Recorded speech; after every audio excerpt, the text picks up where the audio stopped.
Okay, it's the maiden voyage of Omnibus with Boris Blatnik. Boris, thanks so much for doing this. My pleasure. My pleasure. Always great speaking to you, Seth. Likewise, and you and I are going to kind of go around the world and see what's happening. Maybe nation state by nation state, or nation state of interest by nation state. First one up is Japan. Yes. Why are we doing Japan first? Well, I mean, listen. I mean, we're kind of set to be a global player. We're already selling in South Africa and Australia, looking to get into the U.S. soon. But one sort of new territory that we've had our eye on for quite some time, just didn't know how and when to approach it, is Japan. Japan has legalized the consumption of CBD, but there are some caveats, right? So, CBD has to be produced only from stems and seeds, which is a very rigorous process. And also it has to be THC free. So we have to pass it through a lot of chromatography in order to do this, to be able to achieve this, let's say, quality that the Japanese will be able to consume. And not even trace amounts, and you're able to do that by cutting off the head, cutting off the flower. Exactly. So, and also through the chromatography, a process that we do is how we get rid of all the THC. So it's a rigorous process, but I think something well worth doing, because Japan obviously has a very large consumer base, and they are all very health conscious, and also it seems to be that they are a bit more stressed on a day-to-day basis than most other cultures, just due to the fact of their very, very serious work ethic and commitment to excellence. Yes, if you've seen the motion picture Gung Ho from, I believe, 1983 or 1984, featuring Michael Keaton, this film speaks to that work ethic.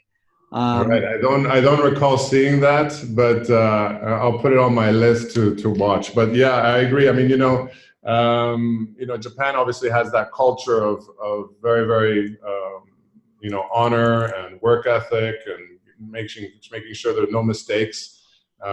So we're excited to be part of that culture eventually.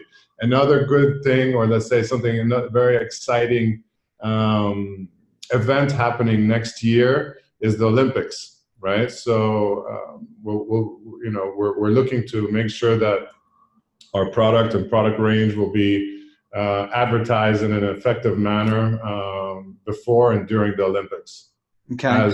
Because WADA, the International Doping Agency, has allowed athletes to use CBD for recovery and for other aspects of the recovery. It's fascinating. It's another international body. WHO said go ahead and research it. WADA is saying go ahead and use it. CBD at least. So at different times, certainly.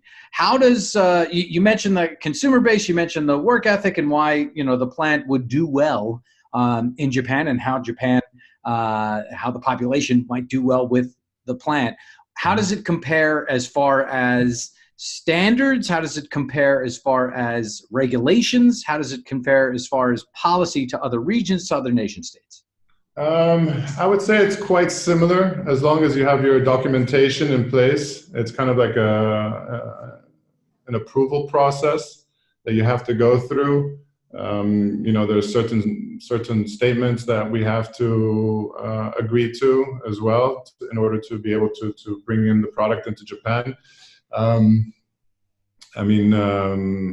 would it be different? Not very different. I mean, if we want to import it ourselves, the application process takes about 4 to 5 months. We have to get approval from a few regulatory agencies, and then we'll be able to legally import it and distribute it as Canna Swiss Japan in Japan. And in the meantime, in order to get things going, we have local distributors already going through that process and starting to distribute our, let's say, non-branded products. So our bulk materials like our CBD isolate and distillate to third parties. I see another big opportunity in Japan is the vape liquid or e-liquids. And I think, that's something that we'll be doing, or at least helping a few third parties come up with some solutions to distribute in Japan. But it won't be under the CannaSwiss emblem, but there will definitely be some mention that'll be powered by CannaSwiss.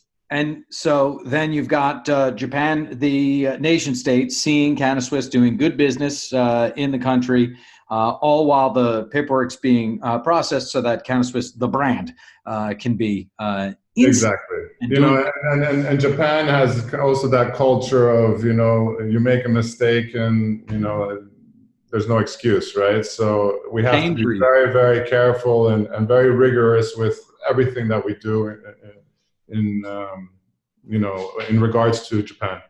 Good. And I feel like it seems like that is not necessarily raising the bar. You're kind of viewing that bar and seeing it and say, okay, well, this is kind of what we do all the time. It's nice that absolutely. It's just, part of that SOP or standard operating procedure. We have to go through the checklist. This time, I'm just making sure everybody goes through the checklist 3 times. Fantastic. There's Japan. This is what Omnibus is with Boris Blatnik. So, Boris, thank you so much. Can't wait for the next one already. Me too. Thank you, Seth.